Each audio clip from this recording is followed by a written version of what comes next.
don't know if I did that, I'd be in traction. Before we bring up Peter, we're going to bring our co-host today, BJ, Mr. Bernard Smith.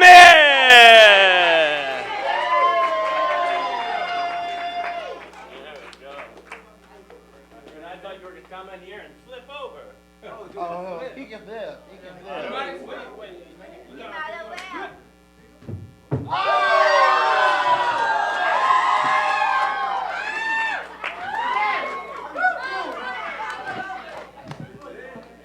Okay, now I am in traction.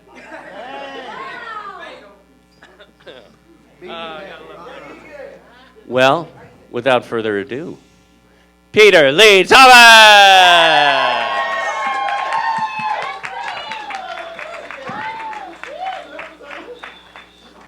Well, hello. Check, check. Hello, hello. You're here. He's here. God, you got a huge fan club here.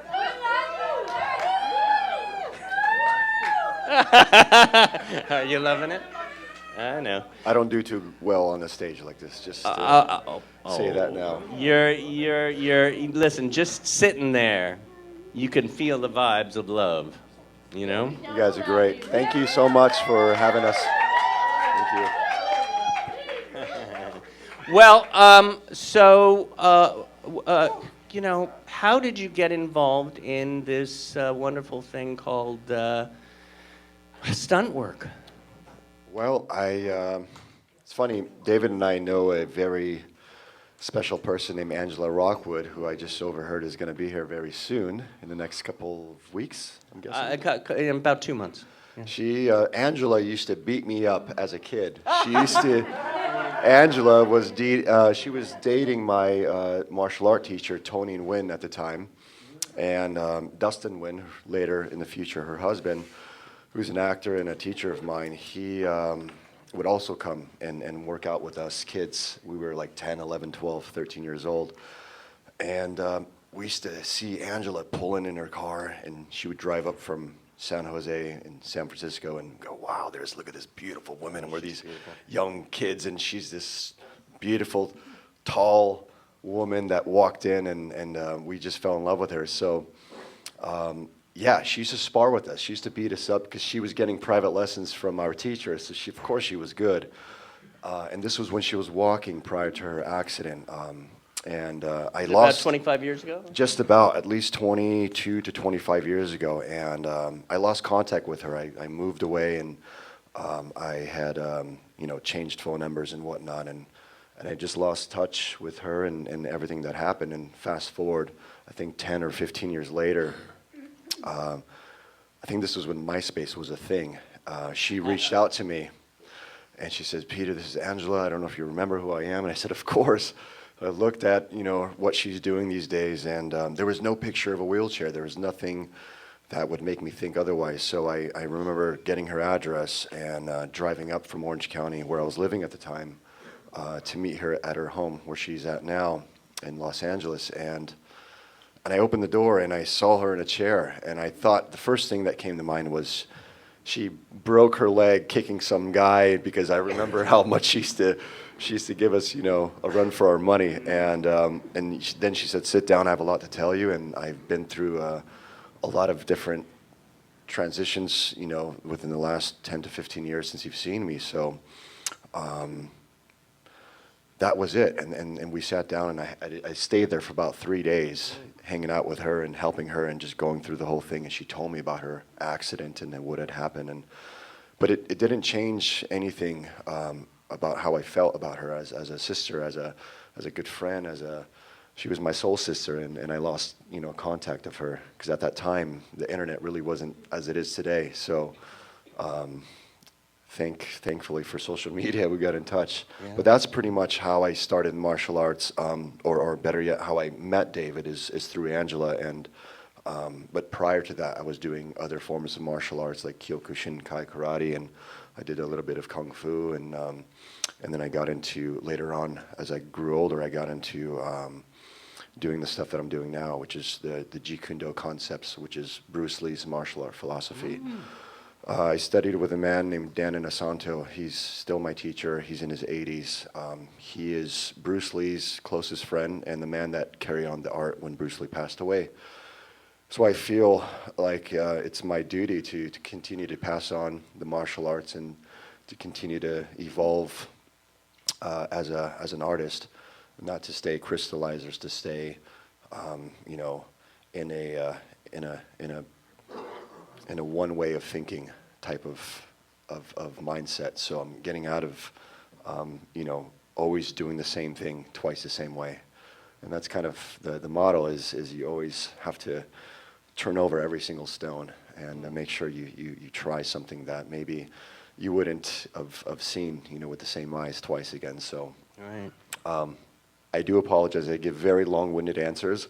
So No, but they're so wonderful. You can smack just me around. I get lost in them, you know, and going with them. But now, Bernard, don't you do martial arts? Yes. I also, when I was 18, I started doing capoeira. That was the first one martial art I done, and I think it's like probably like 18 months or few that I had done it, and it was because I usually watch movies and all that stuff like Bruce Lee, The Red Dragons, The Iron Fist, everything, Jackie Chan, everything, and Well, Bruce Lee, and like your. Yeah, and when I heard you were coming, I said, okay, we've got to get Bernard to interview you because, you know, I show you looked him up on the internet, huh? Oh yes, I did, and I was like shocked and surprised and how talented he is and how he can like really be in a real fight like a UFC fighter and stuff like that. Because like the way he is, like he's amazing, and like I also watch like a lot of your YouTube channel, when you show like people and you help people like to be in shape and fitness and I see him like more than like martial art. I also see him like a fitness helper to help others that want to be in shape, because there are other people that wants to be in good shape and feel proud of themselves, and it really is like good. And when you do that, like when I see you do that, that makes me feel like, wow, nobody can never talk bad about this guy because he's amazing. Because if somebody does say that, like then they just need to pay close attention of how and what he's doing to bring hope and put a smile on their face. That makes you feel good, and it also makes me feel good too. When the name Halle Berry comes to mind, what when I say Halle Berry, what can you say? Where do I begin? Jeez, I've always been a fan of hers as long as I can remember. My mother was a big fan of hers. My sister's a big fan of hers. And one day I get a knock on my door, if you will, and it's a friend of a friend, and he said, hey, you know, I have this really special person that is looking to be trained for a specific role in a film. And I think you should show up at this address at this time and you know and see what you think. So I arrive and I had no idea, to be honest, who I was going to meet. And I show up and it's Halle Berry in front of me. I go, oh my gosh.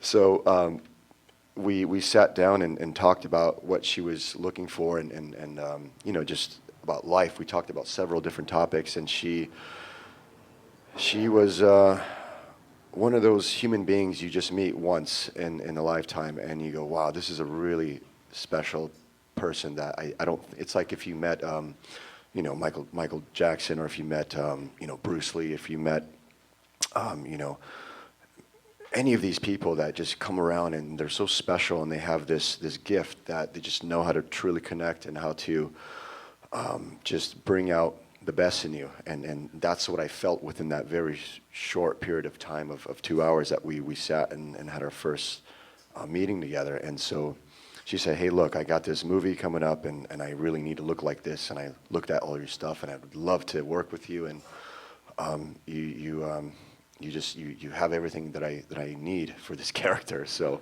let's start to work together. And that was really it. I think she didn't really have a trainer at the time as well, so it was just a really organic transition. And we just started to become friends throughout the years. I've been working with her for, geez, it's almost been like 4 years now. And it's just been, I just saw her this morning, and I did mention where we are today and what we're doing. So I know she's extremely busy at the moment because she's in pre-production of this film that she's doing for the first time. She's going to be a director. This is her first directorial debut on this film. And it's about, I hope I can say this, it's about a woman mixed martial arts fighter, a champion that is retired, that's coming out of retirement. And she's a mother, and you know, there's this whole beautiful story that I can't say much about it, but when you see it, and you'll remember what I'm saying here, it's going to be one of a kind of a movie. And so, amazing. So yeah. you're actually working with her on this film? Yeah.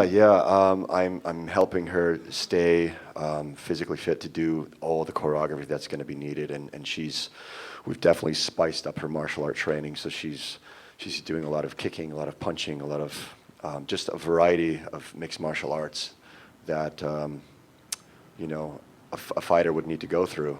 And that's the thing, I think people, when they think of martial arts, they think of this flashy thing that people do, but they don't see all the hours of work that it takes behind the scenes, the running, the skipping rope, the shadow boxing, the dieting, cutting the weight. That's usually the hardest thing, is getting to a certain weight. And so my good brother over here, Aaron, this man right here, I couldn't do any of this without him. This is my good closest, this is probably my best friend, brother, and all the other titles that I'm forgetting to give him. He actually is a trainer of a woman fighter named Chris Cyborg, who's the #1 UFC female champ right now. Correct me if I'm wrong, she's been undefeated for 10 years. She has over 10 years. She's the best of the best. She's the Wonder Woman of mixed martial art fighting. And so knowing Aaron, I mean, it's just all about alignment and timing, because I knew he was training her, and we always hang out, and then I'm training Hallie, and it just came to be, hey, she needs to study somebody as a character, and who better than to look, you know, any further is to go directly to Aaron to meet Chris. So I brought Hallie recently to go meet Chris Cyborg at her gym in Huntington Beach. And that was fireworks waiting to happen. So you're all working together? Yeah, so that's kind of how this all happened. It's interesting how, you know, it is that, not necessarily a domino effect, but this thing when, you know, you touch one life, another life, it's like, that's, you know, even here, I mean, now we're all connected in a way. Yes. So, you know, that was just something that was effortless, and we manifested it just through knowing each other all these years, and it actually came into fruition, and it worked. It worked its magic, and so now that's happening. So that's an actual reality where now Hallie is able to study the best fighter in the world. She's looking at her posture. She's looking at the way she moves. She's studying even you know, just the way she talks, and all these little gestures and things that certain people might overlook. You know, because when you see Chris, she's from Brazil. She's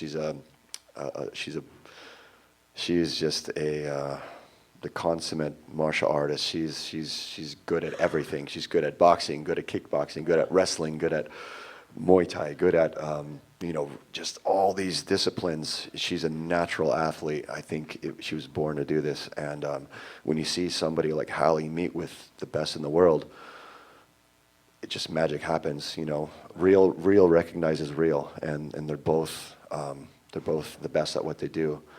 And I think that this is going to be just a one-of-a-kind movie, and I'm just so blessed to be a part of it. And I wouldn't believe it if you told me, you know, God, I can't wait several to see years it. ago that I'm going to be doing this. But So you're doing it, and you never know what's around the corner. Definitely. You know, sometimes you like get down, it's like nothing's happening, all of a sudden, click, you open the door, and your life changes. Yeah. Now, how many people here love to train, or would love to be a stunt person. Yeah. So let's say if I came to you, with my one pack. He's in good shape. He's doing great. Well, thank you. But let's say I came. It's like, how would you take me in? I mean, of course, I'm not, Halle Berry's all big and beefy now, right? She is, the thing about her is she's always been very athletic. I really think that there hasn't been a coach to really push her to a point where she's uncomfortable. And that's the difference between what I do with her and what other trainers have done. And she's had the best trainers in the business. I just think that sometimes from now knowing her, that she just hasn't been pushed to this uncomfort level where, because most of the time when we work out, it's not like me just telling her, okay, you're going to do this, and now you're going to do this, and now you're going to do that. I like to do it with her. Right. So then there's now a healthy competitiveness. Now she has to compete with me. And I love to see that fire in her come out, because otherwise, you feel like you're just doing it alone. Right. Now, let's say if Bernard said, hey, I want to train with you, or sure. if I came, how would you go about that? Well, first, I think all of us have something beautiful to bring to the table of I guess if you want to call them attributes. We all have attributes. We all have things that are within us that may be better. And often I will even show something that I can do, but I don't favor doing it, but I'll teach it just because sometimes the person might be better at it than I am. And often that's the case. They'll have a really nice, let's say, left kick. My left kick is not as great. My right kick is better, but they have a really beautiful left kick. And so we'll work on that. We'll work on that strength, but we'll also work on the weaknesses. So what I would originally do is I'll look at the person as an athlete, and I'll see what their strengths are and then develop from there. But I think it's important also to be very well-rounded, because if you have a multitude of things, and if you're training a variety of disciplines, then it's easy later on to start doing film fighting or action acting, as we call it, because then you can say, okay, well, in the script it says da-da-da-da-da, so let's go ahead and make this really, really spicy looking. And that's what I'll do with a person, as talented as BJ. I saw his awesome flip and his splits. I can't even do the splits anymore, so that's my New Year's resolution. He just inspired me back there, and he didn't even know. So it's always each one teach one. I'm a big believer in that, and I think what he did, I'm standing back there going, oh, that's a nice split. It's like, that's something I need to get back to doing. I have this leg stretcher machine that's just collecting dust right now. It's over here on the side, so I'm going to bust that out come January 1 and start working on getting back to that. So I'm going to come look him up, and I'm going to be asking him for some advice. But yeah, that's what I would do to come back around to the question. I would look at what, let's say, David is good at. Maybe he has a really good left hook or something. We want to really capitalize on that in this scene. So we'll work on that. We'll work on it, and then we'll just put in a lot of extra stuff in between to make it really insulated. And then this picture, this canvas, this blank canvas starts to come alive. And then you can start changing, when it's needed. And oftentimes, and that's the beauty about this, and you guys already know this as actors and performers, you have an idea of what you want to do, but then when you're actually on the set and you have all these cameras around you and you have, people, and you're in this moment and you're fully present, things change, and you have to be willing to adapt, and you have to be like a chameleon. You can say, okay, well, I worked on this, but now it's going to look like this, or I have this abundance of room, but now we got to do it in a small little hallway where, you get these moves that need to be done here in this small little area versus this big giant, open space where we had an opulence of room to move in. So that's what we would do. We just look at, the actor's strengths, the actor's weaknesses, and then we'd find kind of like a common ground and work between that. But it's really all about the attributes. I think that's important. And does that include, like, let's say I have a neck problem or a lower back problem? Yes. Do you put everything in? That's, you modify things. If I know, and I'm always, asking, are there any injuries I should know about? What's your history? And you look into all that as well. You look at even sometimes genetics. People are blessed with these God-given talents and genetics, and you got to extract that from them and squeeze that out of them, because that's what's going to show, and that's what's going to look good. Now, let's say Angela came to you. You're right. Can you work with Angela in one way or the other? Yeah, and I'm glad you mentioned that, because I need to go, and if she's watching this, I love you, Angela. Her and I have worked together, and that's what we started doing. Although it's interesting how things come full circle. She used to beat me up, when I was much younger. She was this really good athlete, and then life happens and things change, and now she's in a chair. But that doesn't stop her from still having the drive and the desire to be a martial artist. Because now, when in the past, when we worked together, we would do things. Dustin would be here watching us, and it's Angela in a chair. I would sit down in a chair just like this, and I would still do the same things we used to do together. It's just in a different circumstance now. Right. But it doesn't mean that you can't do it, because she clearly demystified that idea of not being able to do things, because she's quadriplegic, as you guys probably already know. Thank heavens to like stem cell surgery and the research that's done in that. She has a lot more dexterity in areas and movement in areas that I think will help in the long run. But we're still able to do this. We're still able to work out, and that's something that we've proved. We've already done it. So I love it that you could work with anybody. it doesn't matter. Yeah. And that's at the most extreme case, paraplegic. It's. There's a lot. Quadriplegic, right? Yeah, Yeah. quadriplegic. By the way, I wore this. I've never worn this just because I knew you were coming in, and I know you're good friends with Dustin. Yeah. I bought this from him. Hold on. I'm Oh, gonna no. stand up. So I'm wearing it for the first time. Yes! Oh, I love it. That's cool.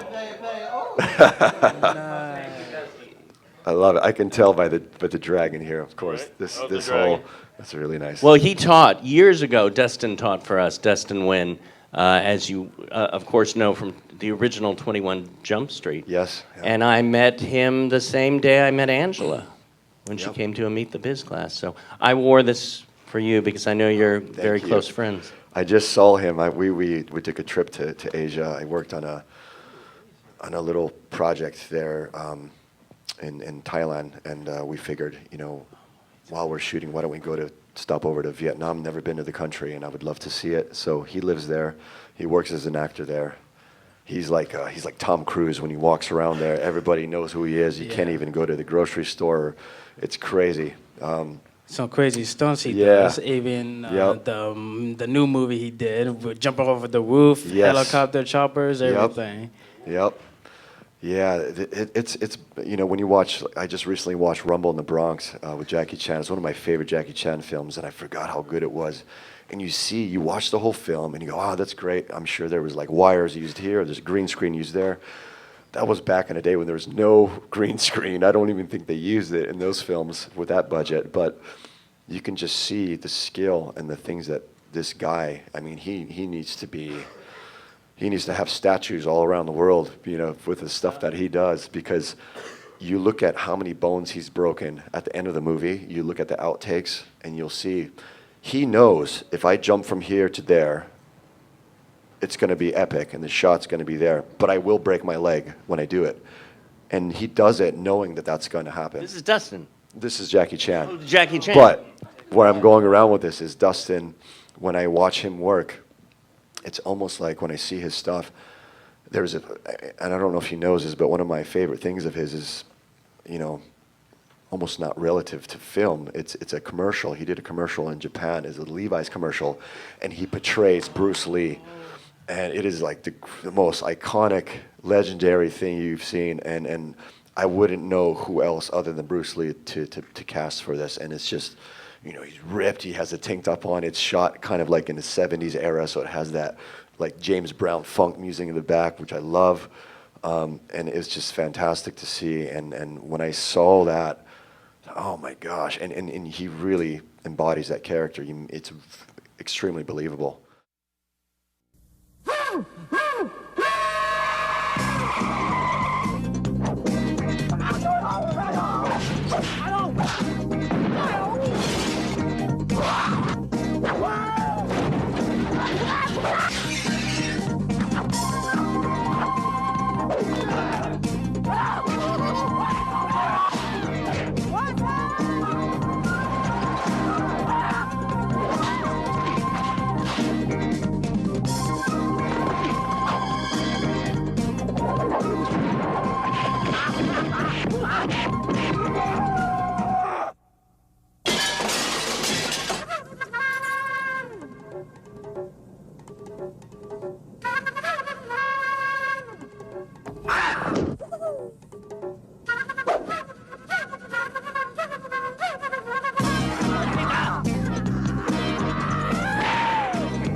he is the closest And thing. such a sweetheart. Yeah, He's so loving. he's very intense looking when you see him. You know, you're just like, man, this guy.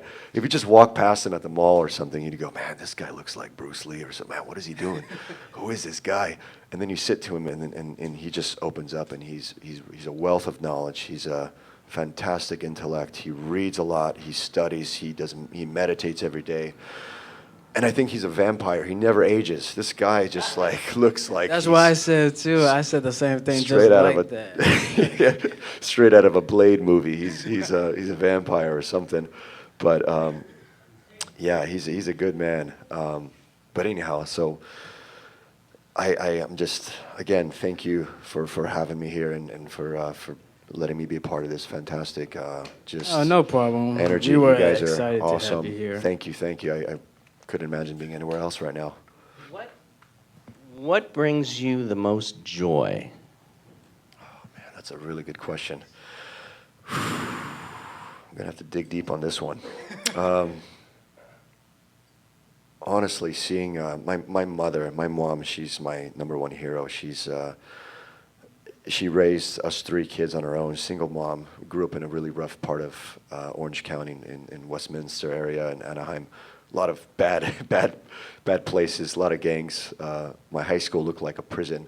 We actually had metal detectors when we'd have to go into school. So it was, yeah, I had a lot of Samoan friends, a lot of Vietnamese friends, a lot of Mexican and black friends growing up. And that was just the demographic there, you know, really was that culture that was always around me. And I wouldn't have it any other way because those are still such great friends of mine today. And I got to experience things that I would have never experienced.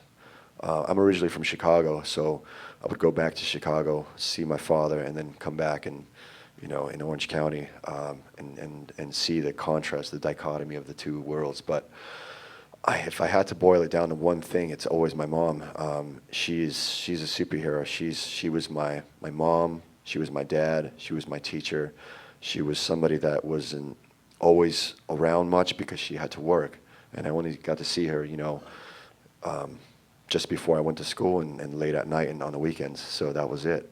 So it's kind of like my brother and sister raised me, and yeah, she's my number one inspiration, I think. And it's what I wake up every day when I put my feet on the ground. I just say, man, you know, when I'm feeling tired and I feel sore and I feel like I just can't go on another day, I just think about her and I think about some of the stories that she had and that she's told me over the years.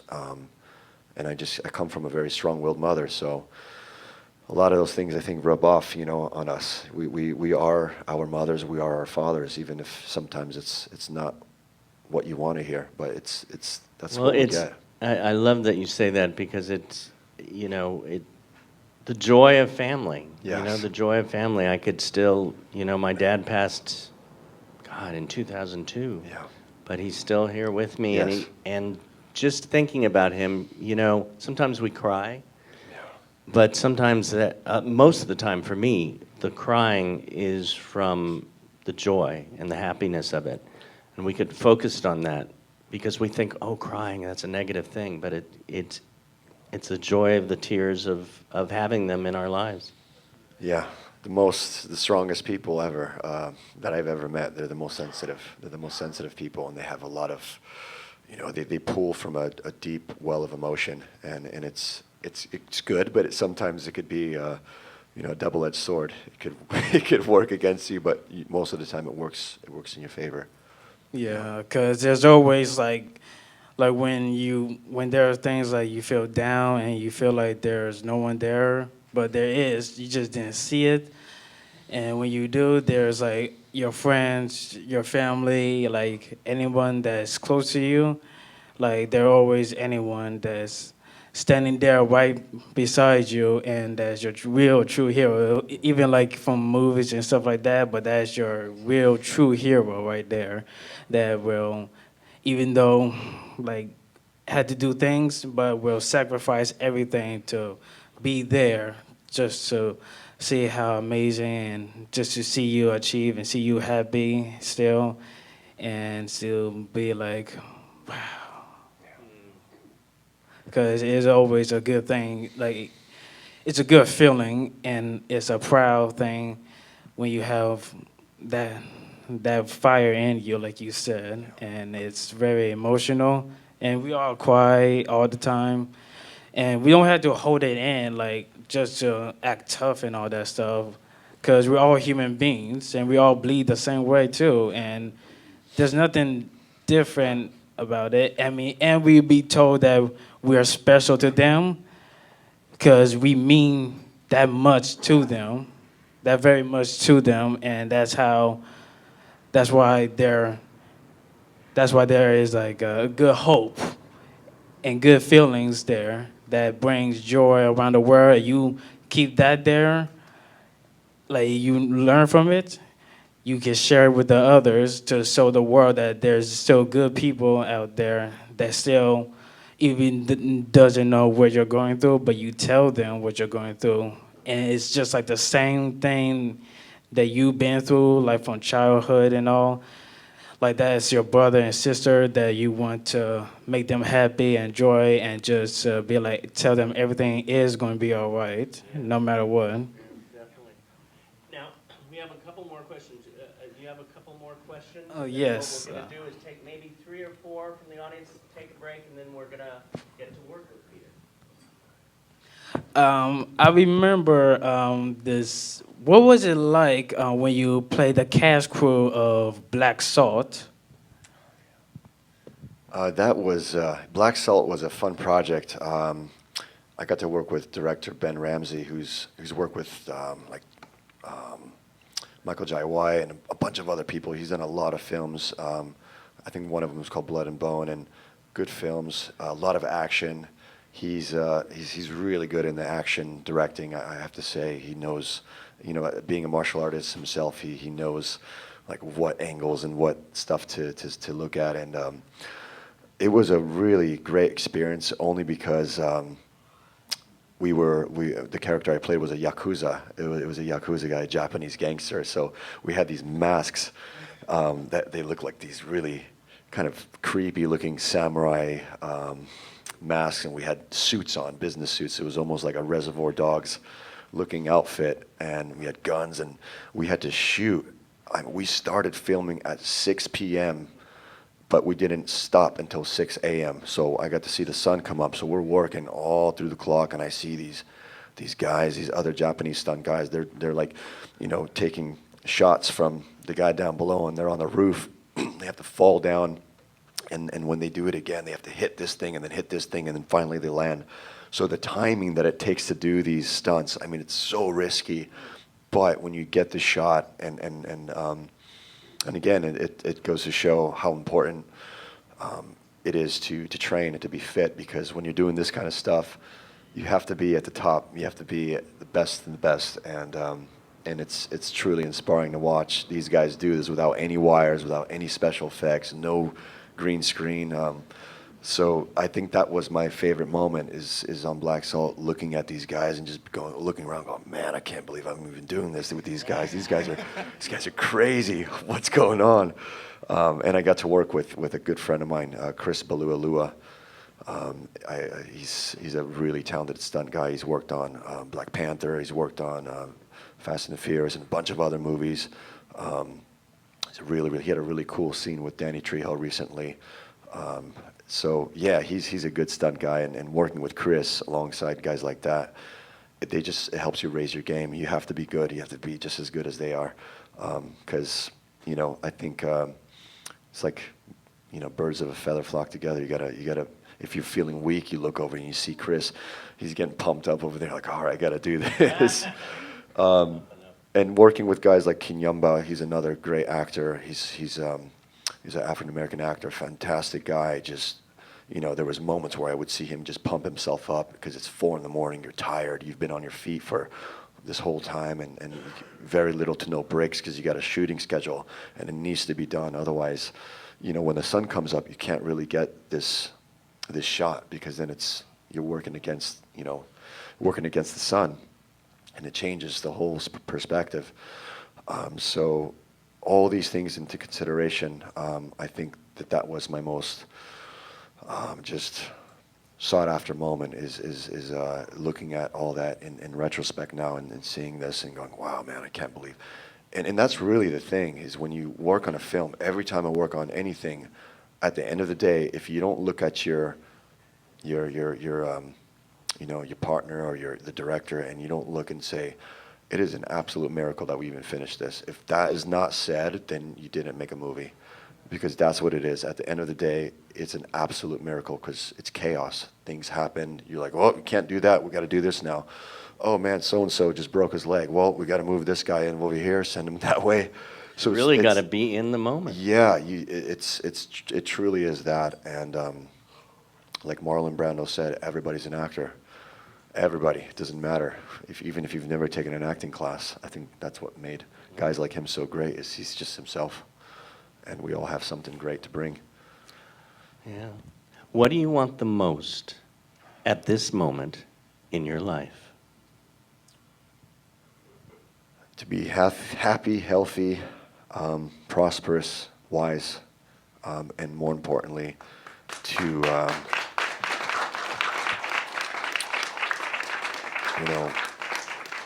I live next to a high school. I live next to Fairfax High School off Melrose, and I see these kids every day. I see them every single day. I sit there, and on my stairs, I have these stairs that go down. It's kind of like I live in New York. I sit out there with a paper and a coffee, and I just watch and I observe. And I see these kids, and they go over to Starbucks, and they get these big, giant, no offense to people that do this, but they're on their phone. They're trying to hook up their bird or something. They're on their phone. They have this big coffee next to them, and they're walking across the street without even looking, and they walk. I see this happen all the time. They walk right into stop signs with their head, bang, like that. And it's funny at first, but it goes to show that you gotta stay, you gotta be woke. You gotta stay awake. You gotta look around.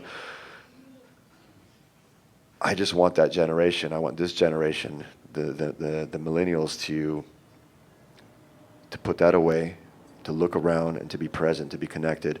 Because I'll tell you what, about 5 years ago, I was walking across a crosswalk as a pedestrian, and not many people know this, but I was walking, I look left, I look right, I look left, and bang, I get hit by a car. No pads, no stunts, no cameras, no director saying cut, action. I get hit by a car going 50 miles an hour, and my legs go over my head. I'd probably go as high as that metal air conditioning unit there. We have this all surveillance camera, so one day maybe I'll show you what it looks like, but it looks like straight out of a Jackie Chan movie. My head smashes the guy's windshields out, my feet go over my head, and when the guy steps on his brakes, I shoot out in front. This is on Santa Monica Boulevard in West Hollywood, and that crosswalk no longer exists because of what happened to me, because several people died in this intersection. They had like a name for it, like Dead Man's Walk or something at the hospital. And it actually knocked my shoes off, and I landed barefoot on the street going like this. What the hell just happened? And I was good. Everything was fine because my adrenaline just took over, and thank God I had a little bit of awareness,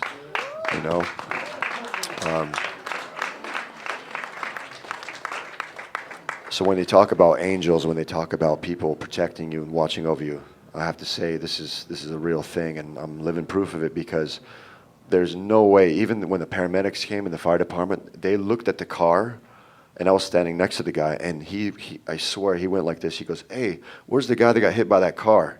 And I'm standing right here next to him, and I tapped, and I said, I did that. He goes, "That was me."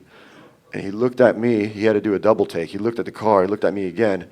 He's like, "Dude, I've never seen a car look like that." He goes, "What are your bones made out of? Like adamantium? You're like Wolverine or something."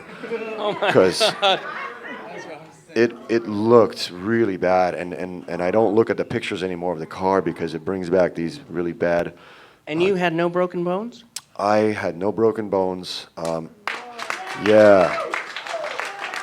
And the sad thing about this story is I'm happy that I'm alive. I'm not in crutches. I'm not, in a wheelchair or anything. But I went through 5 years of court and going to, physical therapy, acupuncture, and all this stuff I had to do. And because I got hit by a car walking, guess who has to pay the medical bills? This guy right here. It wasn't my fault. It wasn't my doing, but it happened. And I had to go I mean, this went as far as I can take it. It went to trial and everything. It was like a full-on thing.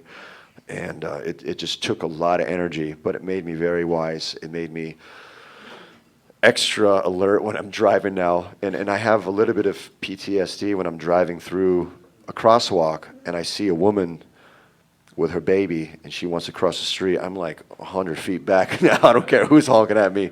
But you start becoming ultra sensitive to these things. And what I want to say to finish this off is just make sure you're aware, survey your scene, take a look around. You know, don't be texting and driving. Don't text and walk, which is even worse, because cars just don't see you. And if you're texting and walking, and if somebody's driving and texting, I mean, that's just a cocktail for a nightmare. And a lot of people don't make it out. You know, I'm very lucky. I'm lucky my legs didn't go under the car. My head just got ran over. Luckily, I because of stunts, I knew where I was, my body awareness, and I knew how to land, and I knew how to insulate my landing. So that's the only reason why I'm alive today. Thank God.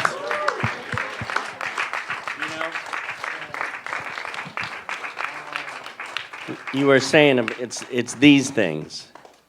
Now, they're good, but, you know, you put them away, and, you know, while you were thinking, I was just thinking, it's not about that. It's not about looking at that. It's more about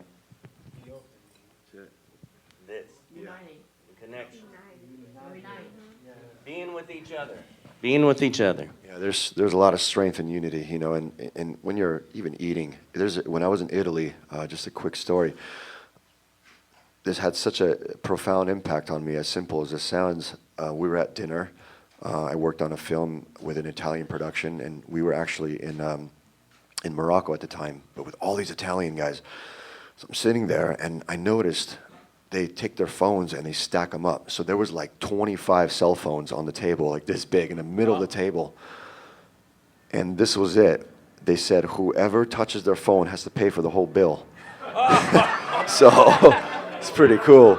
So that's something that you can do. So we had a really nice, like, hour and a half, 2-hour dinner, and we had the best connection. We laughed, we had wine, we hung out, we talked, and it was this amazing experience. And I thought, man, not one time did anybody pick up their phone. So that's something that I think anybody can learn from, is just to be fully immersed, fully present with the person in front of you and connect, and just ask them, you know, genuinely, how's your day, how's things, how's life, and, you know, it really goes a long way. And I think that we kind of become a little desensitized in this world, this digital world.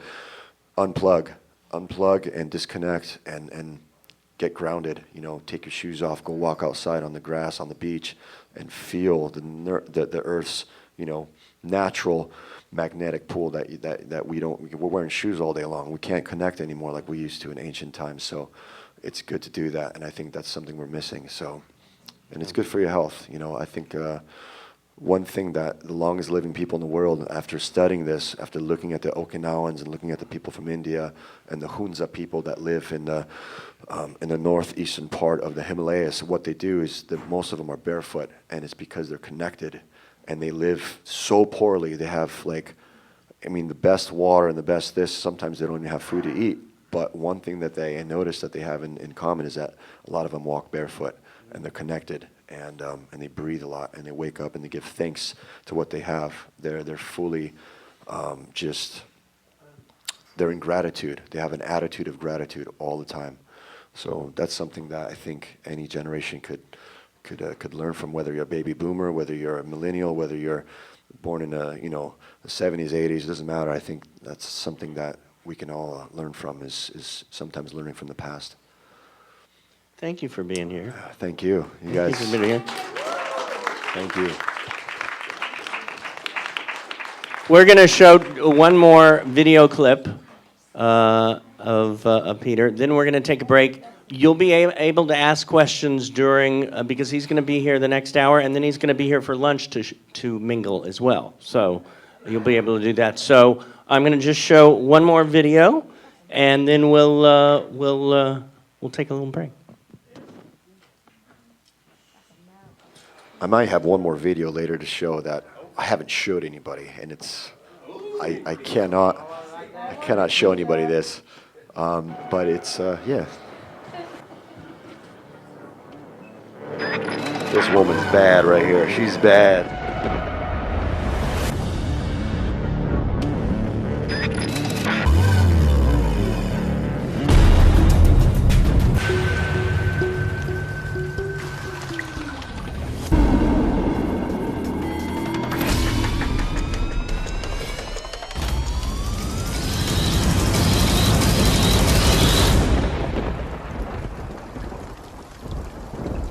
These are.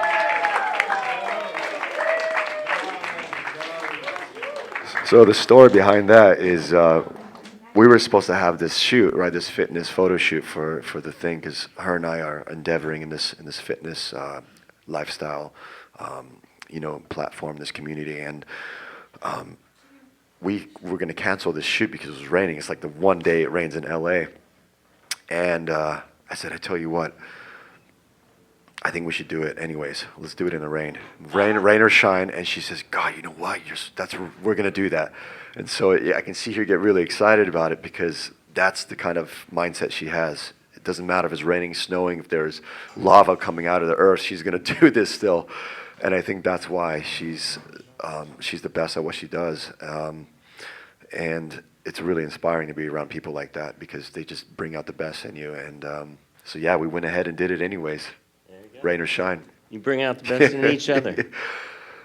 Yeah. Yeah. All righty. Thank you, all. my friend. Appreciate it. Nice to have you.